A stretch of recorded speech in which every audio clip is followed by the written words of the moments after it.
একটা ঘন জঙ্গলে পাখিদের রাজত্ব ছিল।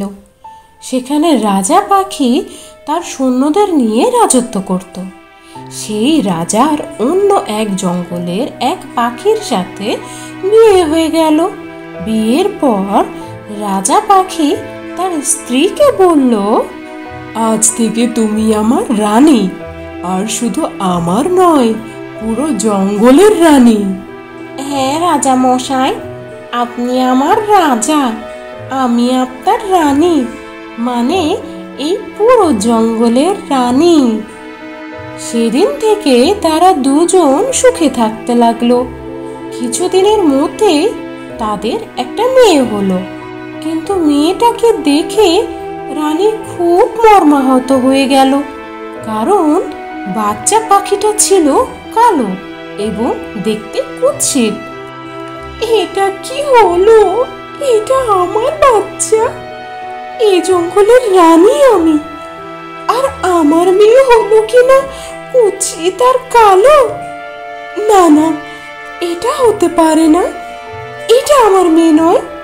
রানী, এই তুমি কি বলছো? এই তো আমাদেরই মেয়ে। না, আমার মেয়ে এত কুৎসিত, এত কালো হতে পারে না। এটা আমি কিছুতেই মেনে নিতে পারছি না। একে এখান থেকে দূরের কোনো জঙ্গলে ফেলে দিয়ে এসো। কিন্তু রানী, এটা কেন করবে তুমি? আমি ওসব বুঝি না। সৈন্যরা, তোমরা এক্ষুনি ওকে দূরে কোথাও ফেলে দিয়ে আসো। রানীর কথা মতো দুজন সৈন্য বাচ্চা ছানাটাকে দূরের এক জঙ্গলে ফেলে দিয়ে এলো। এই সময় তোতা আর তোতার বউ সেখান দিয়ে যাচ্ছিল। হঠাৎ তারা একটা বাচ্চা পাখির কান্নার আওয়াজ শুনতে পেল। তারা দুজনেই সেখানে এলো আর দেখলো কে যেন বাচ্চা পাখিটাকে ফেলে দিয়ে গেছে।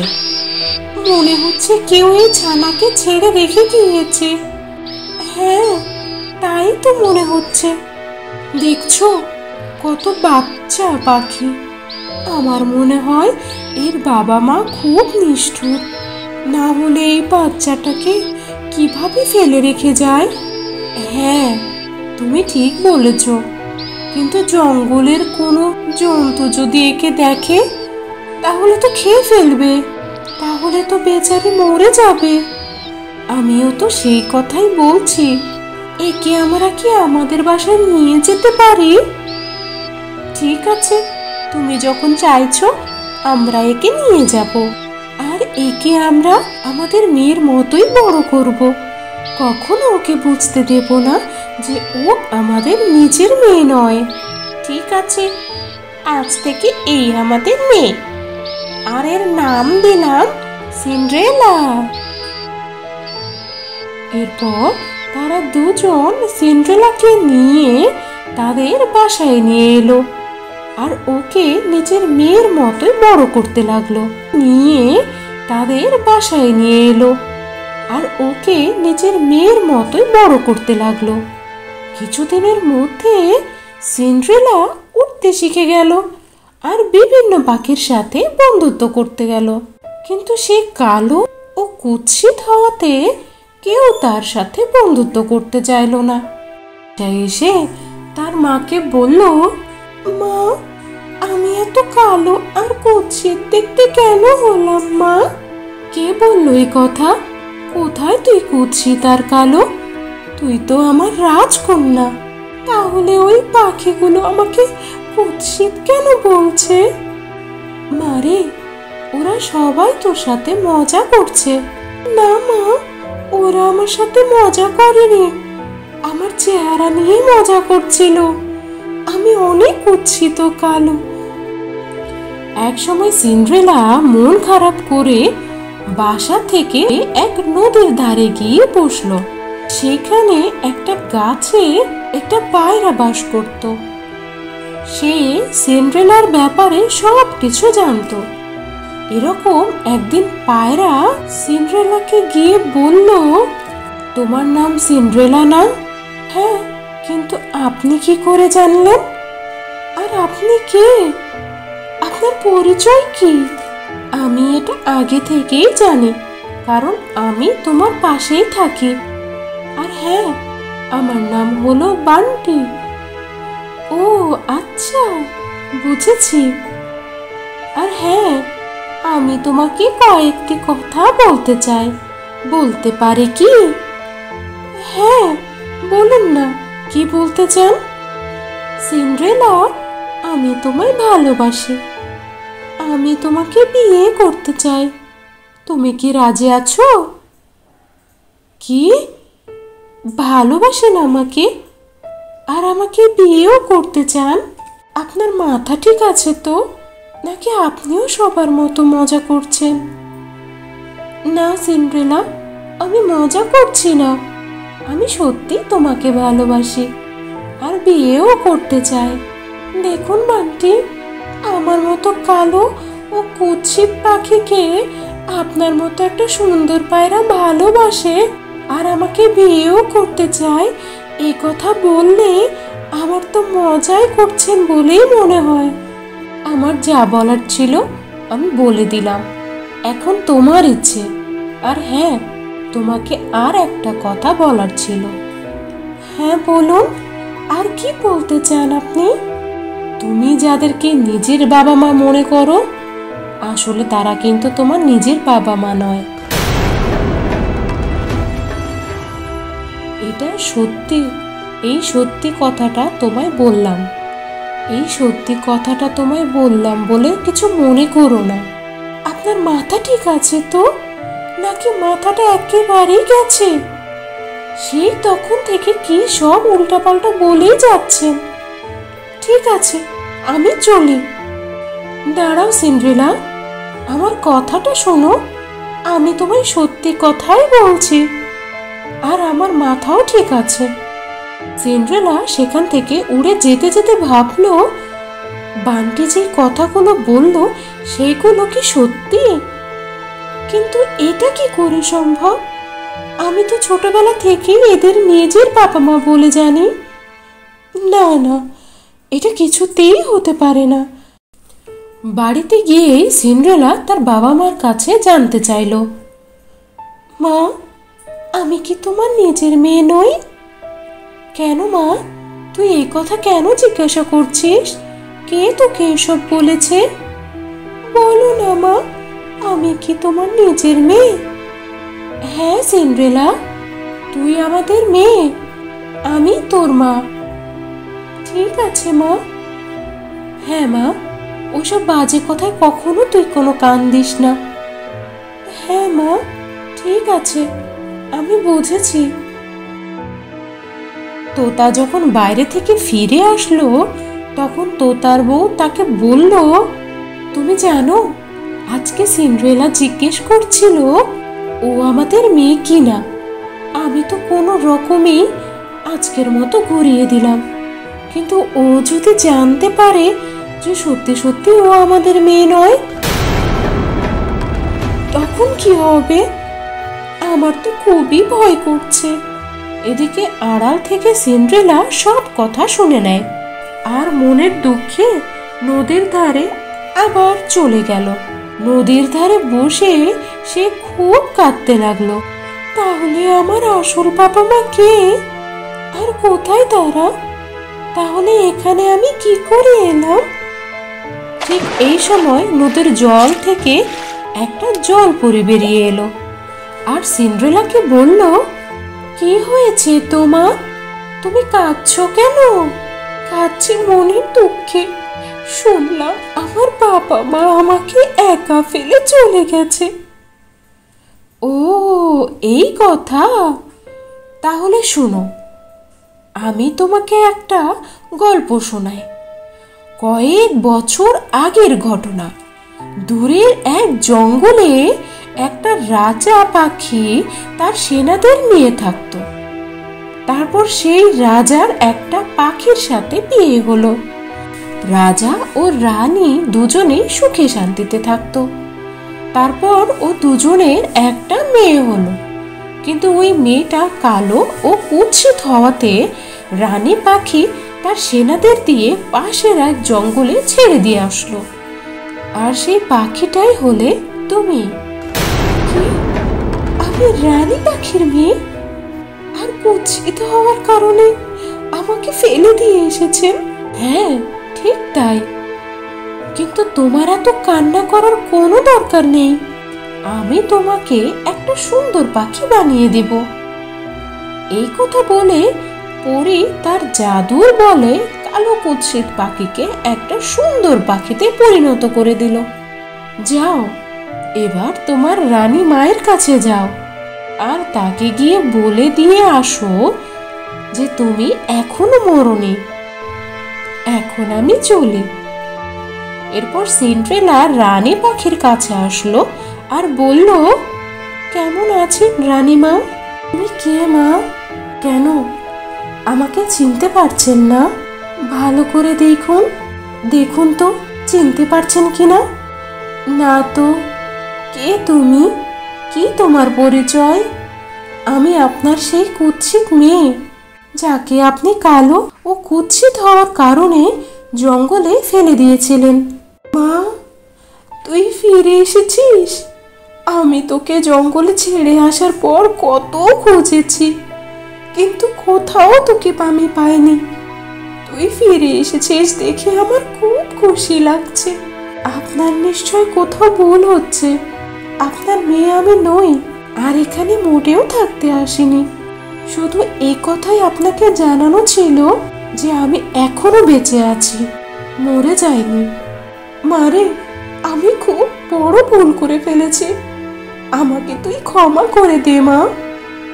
না, আপনার এই পাপের কোনো ক্ষমা নেই। এখন আমি চলি আমার বাবা মায়ের কাছে।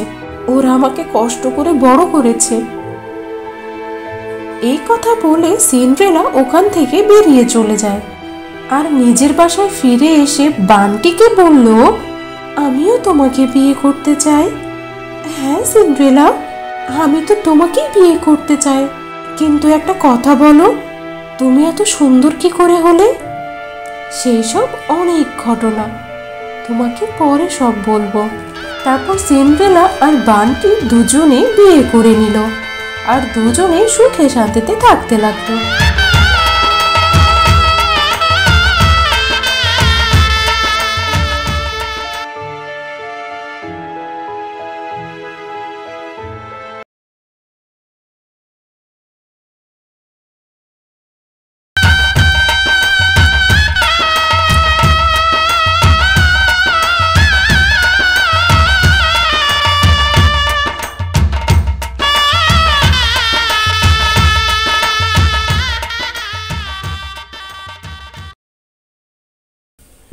জঙ্গলের গাছে টুনি ও তার একমাত্র ছানা বসবাস করত।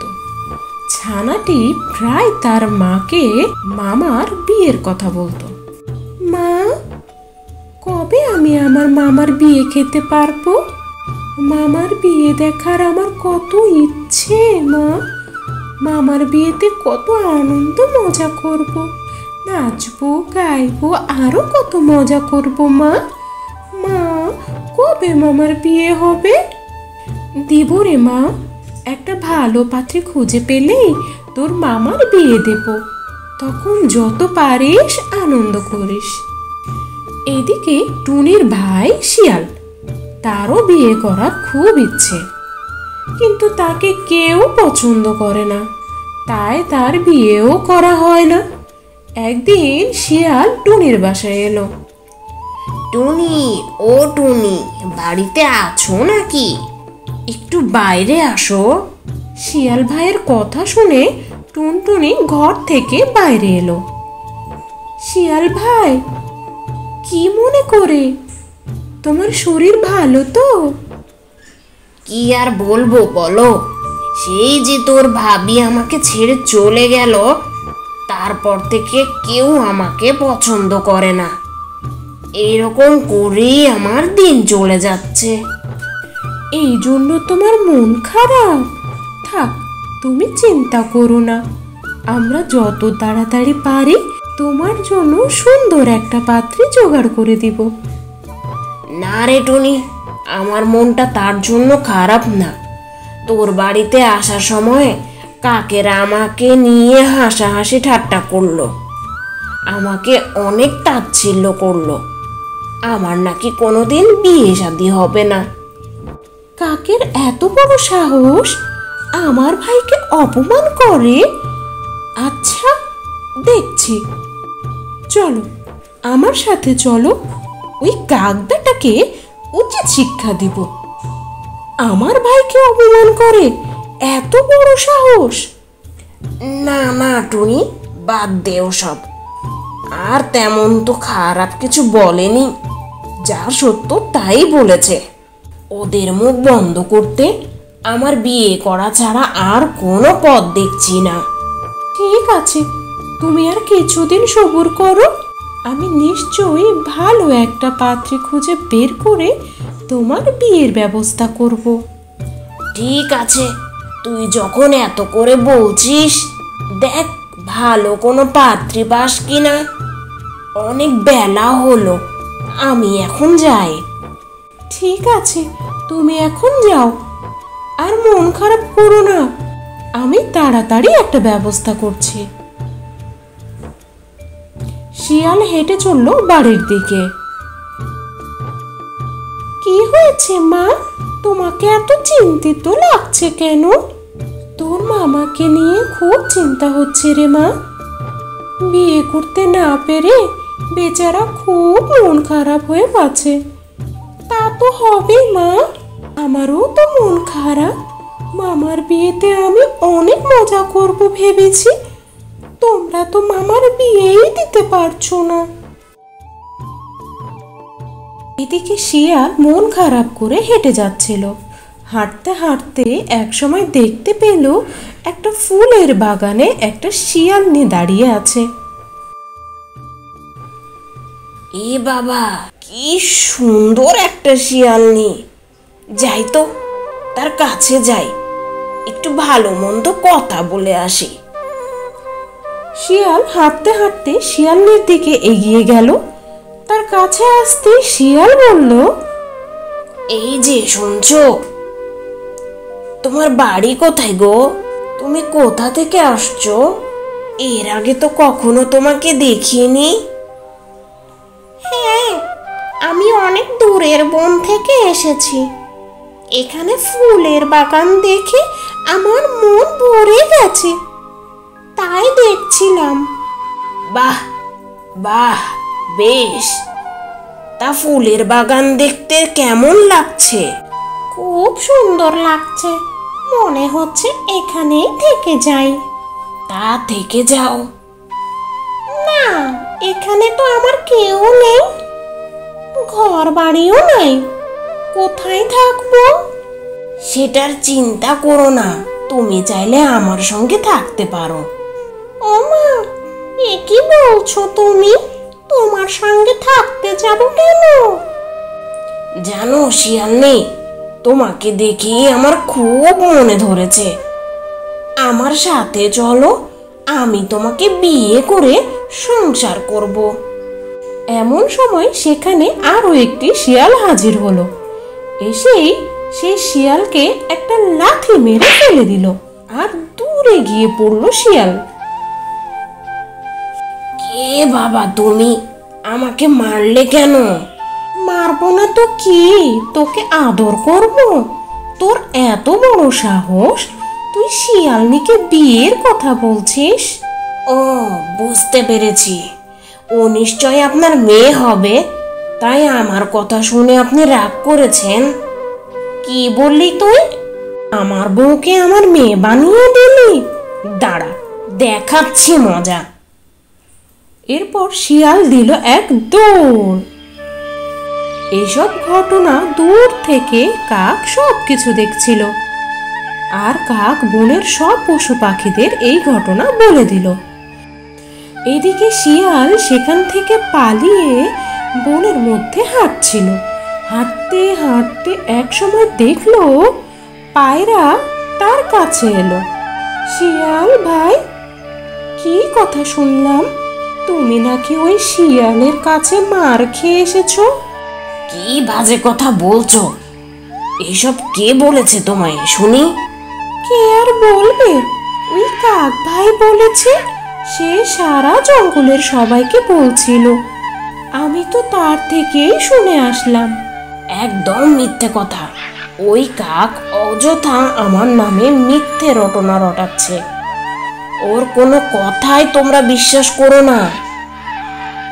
আচ্ছা ঠিক আছে, কিন্তু তোমার পা দিয়ে রক্ত পড়ছে কেন? আর দেখলাম খুঁড়িয়ে খুঁড়িয়ে হাঁটছো। ও কিছু না, হাঁটতে গিয়ে একটা পাথরে পায়ে ধাক্কা লেগেছিল, তাই রক্ত বের হয়েছে। তাই হাঁটতে একটু কষ্ট হচ্ছে। আমার অনেক কাজ আছে, আমি এখন চলি। শিয়াল জলদি সেখান থেকে চলে গেল।